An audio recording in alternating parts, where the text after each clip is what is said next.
Первый день весны казахстанцы встретятся словом «спасибо». 1 марта в Казахстане отмечают молодой, но имеющий глубокий смысл праздник – День благодарности. 1 марта – день создания Ассамблеи народа Казахстана. Праздник благодарности – это торжество мира и согласия, добра, тепла и солнца.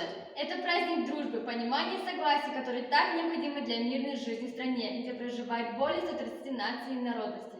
День благодарности – это низкий поклон благословенной казахской земле и народу, принявшему по-братски и одарившего заботой и гостеприимством миллионы людей разных этносов, приехавших в Казахстан часто в результате трагических событий. Казахский народ принял их боль как свою собственную. Мы, казахстанцы, хорошо понимаем, что дружба народа Казахстана – это бесценное достояние нашей страны.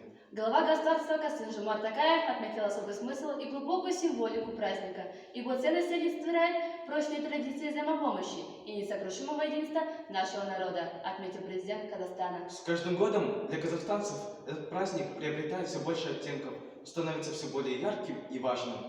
Отан деген атамекен, отан деген туған жер, отан ана отан үлкен, Қазақстан туған ел.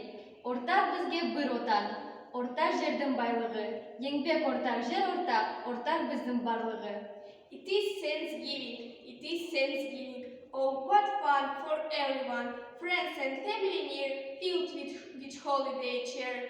Oh, what fun Thanksgiving is come. Наш Казахстан, мы благодарны за солнце и свет. Спасибо, что есть у нас много побед.